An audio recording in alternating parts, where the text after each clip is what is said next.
Pernah merasa lega setelah belanja, tapi beberapa hari kemudian justru stres melihat saldo rekening? Tanpa sadar, banyak orang sedang terjebak dalam sebuah kebiasaan berbahaya bernama doom spending. Belanja bukan lagi soal kebutuhan, tapi pelarian emosional. Hari ini kita akan membahas apa itu doom spending, mengapa kebiasaan ini terjadi, dampaknya bagi keuangan dan kesehatan mental, dan yang paling penting, bagaimana cara menghentikannya.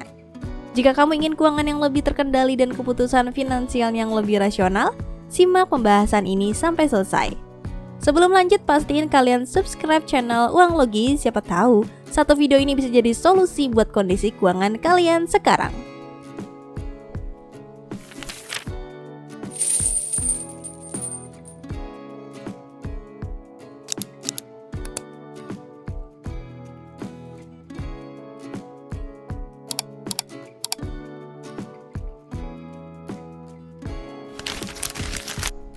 Apa itu doom spending? Doom spending adalah kebiasaan belanja berlebihan yang dipicu oleh stres, kecemasan, atau tekanan emosional. Belanja dilakukan tanpa perencanaan, tanpa pertimbangan kebutuhan, lebih didorong oleh emosi daripada logika. Tujuannya bukan untuk memenuhi kebutuhan, melainkan mencari rasa nyaman dan kepuasan sesaat. Contohnya sederhana, setelah hari yang melelahkan, tekanan pekerjaan, atau masalah pribadi, seseorang membuka aplikasi belanja. Diskon terlihat menarik, checkout terasa instan, dan dalam hitungan menit uang keluar tanpa rencana. Inilah doom spending. Mengapa doom spending terjadi? Kebiasaan ini tidak muncul tanpa sebab. Ada beberapa faktor utama yang mendorongnya. Stres dan kecemasan. Saat berada di bawah tekanan, otak mencari jalan pintas untuk merasa lebih baik. Belanja memberikan ilusi kontrol dan kenyamanan, meskipun hanya sementara.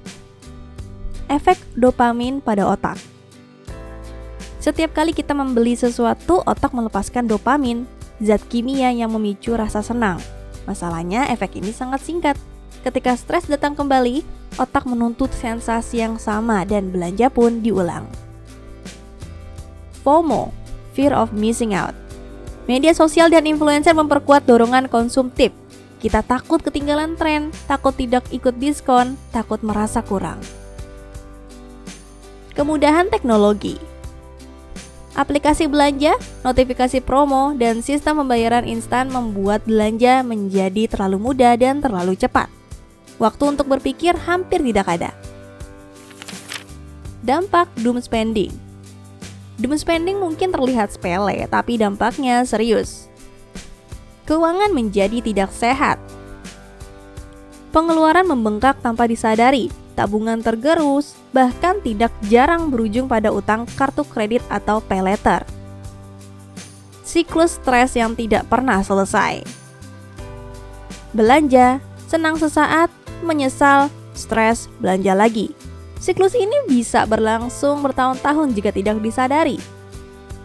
Gangguan kesehatan mental. Mengandalkan belanja sebagai pelarian membuat masalah emosional tidak pernah benar-benar diselesaikan. Dalam jangka panjang, kecemasan dan rasa bersalah justru semakin kuat. Cara mengatasi doom spending. Kabar baiknya, kebiasaan ini bisa dikendalikan. Perhatikan kapan dorongan belanja muncul. Apakah saat lelah, marah, cemas, atau bosan? Kesadaran adalah langkah pertama menuju perubahan. Bukan untuk membatasi hidup, tetapi untuk menjaga kendali. Anggaran memberi batas yang sehat antara kebutuhan dan keinginan. Matikan notifikasi promo. Unsubscribe email marketing. Jika perlu, hapus aplikasi belanja dari ponsel. Olahraga, meditasi, membaca, menulis jurnal, atau sekedar berjalan kaki, stres perlu dikelola, bukan ditutup dengan belanja. Biasakan menunggu 24-72 jam sebelum membeli sesuatu. Jika setelah itu barang masih terasa penting, barulah pertimbangkan. Masukkan keinginan ke dalam daftar, bukan langsung check out.